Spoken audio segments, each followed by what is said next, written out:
right, let's talk a little bit about what political parties do. So I'm going to put some information up on the board. Note how I color code it, because the red and the black has significance, as we know. If it's red, we're playing politics and we're trying to win. If it's black, we're governing and we're exercising the powers of government for the benefit of the people as a whole.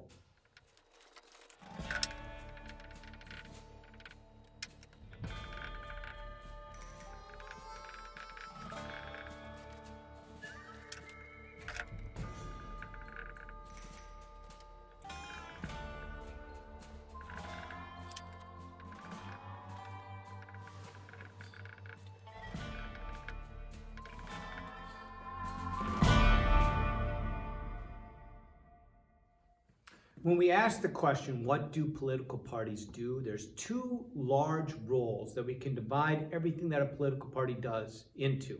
There's electioneering and there's governing. You will note that I use the colors red and black, and they mean exactly that. When political parties are electioneering, they're playing politics. They're trying to win. So electioneering is all those activities that a party does to win the election. Even if it's just raising money, if it's getting people out on the streets to door knock, to get people to the polls, to put signs in people's yards. Those are all electioneering activities. The big one, though, the big one that falls under electioneering that we have to remember because it separates political parties from all other political groups is the selection of candidates, the nominating of candidates. It's vitally important that the party does this correctly. Okay, because they're putting their prestige on the line when they're nominating a candidate. They're assuring that that candidate is qualified and of good character. And if they end up not being qualified, if they end up not being of good character, it reflects poorly on the party itself. And this happens at all levels of government, not just for the office of the presidency, but for all levels of government. And if you don't believe me, just Google Phil Davison, Clark County Treasurer. There's an epic speech where he's seeking the nomination of his party to run for Clark County Treasurer. Now, unfortunately, Phil does not get the nomination. But there's a reason for that, okay? Just check it out sometime. All right, so that's electioneering. Now, in amongst this, we also have setting goals. I put that in red because you'll note that one of the things that the base helps do is establish the platform, their positions on issues. The party selects positions on issues that they think are going to resonate and get voters out to the poll. They might highlight in any given election cycle one particular plank, that's a party's singular position on an issue. All of their positions on issues we refer to as the platform. So the platform is built up of many planks. But a party is going to select particular planks to highlight because they think it resonates with the moderates or with the base. There's two goals. Every election cycle, the party is going to try to get their base out to vote, activate the base, and then they try to capture the middle, to try to win over the swing voters in those key states or the swing voters in a key state or in a key election district, right? They're trying to capture the middle here. So two goals with electioneering, energize the base and win the moderates. Okay, so that's setting goals. Part of that is done through highlighting particular positions on the platform. Now, finally, we have the watchdog role. Now, the watchdog role is only played by the party that's considered out of power. The party that controls the presidency is the party in power. So right now, the Republican Party is considered to be the party in power because they control the office of the presidency. So it's the Democratic Party's role to play watchdog. Now, you could characterize it as electioneering because what the watchdog role is they're going to criticize everything the Republican Party puts forward and tries to do. That's the watchdog role. And it's vital for how our system works because if you're Republicans and you know that the Democrats are going to criticize everything you do, you only put forward those policies that you think are actually going to be good for the country. Because if they're not good for the country, if they're only good for one segment of the country, you can be sure that the party out of power is going to let the public know. And if the public in the middle finds out, and if it's not a particularly good policy for them, you're not going to be the party in power that much longer.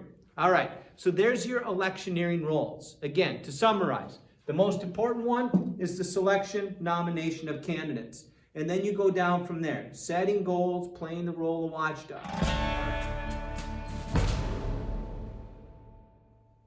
So the other large category, when we talk about what do parties do, the other large category is governing. Political parties actually govern the country. They exercise the powers of government. And you can see that because the Republican Party controls the presidency, and they control all of the executive departments that make up the office of the president or the executive department. So their job right now is to execute, to carry out, to put into action the laws of the country. They are administrating those laws.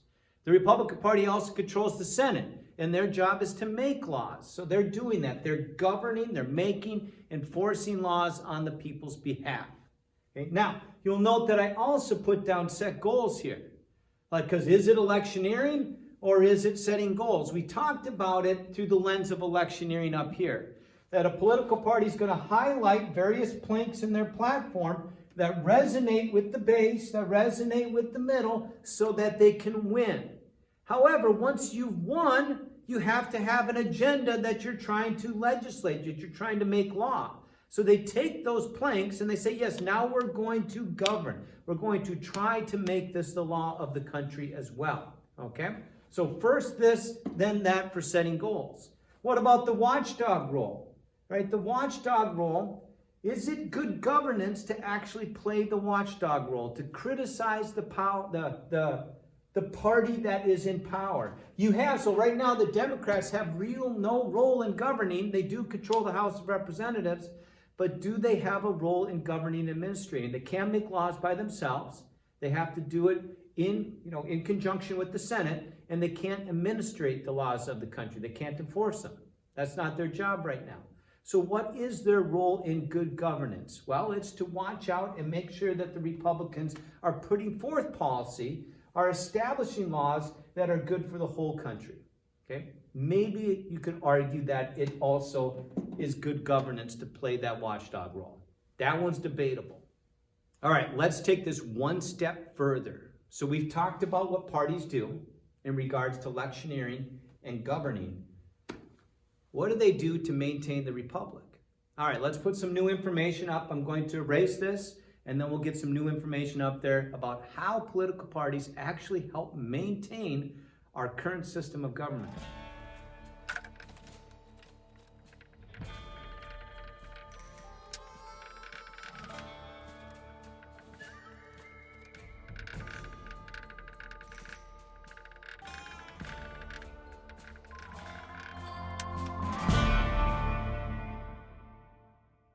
Another way to talk about the roles of political parties is their role in the maintenance of the republic. So the first role that we see here is political linkage. Political parties serve as what we call a linkage institution. And a linkage institution is any institution that links the people to government, that provides a channel of communication. So political parties is one institution that does that. So via our membership in political parties, we are able to control the powers of government. In fact, our Republican Party here is never going to move too far to the left because they are chained and linked to the base. It is that communication between the base and the party and government up here, between the party and government, the party electorate, that is going to keep the Republican Party somewhat associated with a conservative ideology.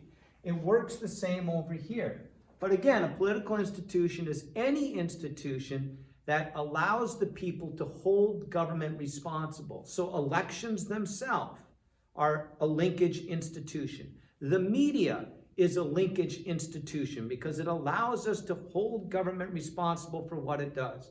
And finally, there's interest groups, which we will talk about further down the road there. But there's another channel, another group that we can join to influence the policies that are put forth by our government. Okay? Now, moving on, another way that political parties allow for the maintenance of the republic is this unification of fragmented government role that they play. So we have all of these principles that we put in place to keep government from getting too powerful. Well, because of that, it often makes government very inefficient. They have a hard time doing stuff. Okay, and so political parties are a way to counteract the fact that we've created a system that sometimes has a hard time working. So when we look at it, you talk about separation of powers. We'll talk about that later as a constitutional principle. We separate the power to make, enforce, and interpret laws into 3 different institutions. Okay, we have Congress that makes the law, we have the presidency that enforces it, and we have the Supreme Court that is going to interpret our laws. Okay? However, what political parties allows us to do is allows us to let Congress and the presidency work closer together. So when Congress and the presidency happen to be of the same political party, it counteracts that separation. It unifies those 2 branches so they work more efficiently together. Now that happens with federalism as well. We've set up our country to have powers at the national level and powers at the state level, and they often don't work well together.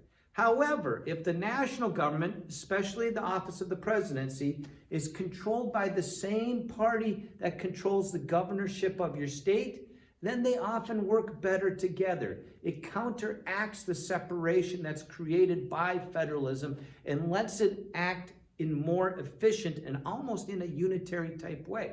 Okay? So it is an important role because it allows for more efficient government. Finally, we get down here at the voice of the opposition. We've already talked about that. It's the same as the watchdog role. Okay, so it's a vital role. It's the maintenance of the republic. Is that right now the Democrats are the party out of power, and you don't have to watch the news much to know that they're constantly criticizing all of the things that the Republicans put forward. Well, it keeps the Republicans honest. They're only going to put forward those things that they think are legitimately good for a majority of the country so that they can maintain their positions of power in government. All right, so just, there you go. We previously might have talked about the forces that actually construct this bubble in the middle. Okay, the values and beliefs that help construct and shape a political culture that allows for the bubble to exist. Now, there are similar forces, though, that are working on the political parties. And let's use Joe Biden as our example. Now, Joe Biden has been in the Senate on the national seat since 1972. That's many years, right? And he's done a good job of basically presenting himself as a moderate. Why? Because he needs to be here in order to win. He wants to win the election. He has to be able to capture the middle. This is where the most votes are. But you'll note where he's not, right? He's not over here. He's not in the base. So did he find it easy to get the nomination? No, there were a lot of people, a lot of other Democrats that were seeking to become the Democratic nominee for president that were better positioned to capture the base.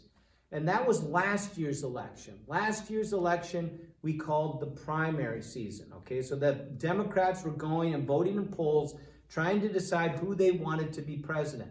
And there was one in particular that was much better positioned to capture the base, and that would have been Bernie Sanders. Elizabeth Warren was over here too, better positioned to capture the base. Okay? But somehow or another, Joe Biden was able to become the nominee, right? His argument was that he was in better position to beat Donald Trump. Why might that argument actually hold true? Because he's over here. Whereas the moderates are looking at Bernie Sanders, are looking at Elizabeth Warren going, they might be a little bit too far to the left for me. But Joe, I've known Joe since 1972. He's a moderate, okay? Or a moderate Democrat anyway. So he's better positioned there. But those are example of the forces that are working on political parties. One, they know the votes are here. So they're being pulled to the middle of the spectrum because this is where the votes are. Yet, they're being pushed or being pulled back this way as well because this is where the base is. This is where the money is. This is where their activists are. The people that are going to donate time and resources to your campaign are over here. The people that actually select the candidates are over here. Okay? So you have to remember that. The candidates, our politicians, are often being pulled both directions. All right?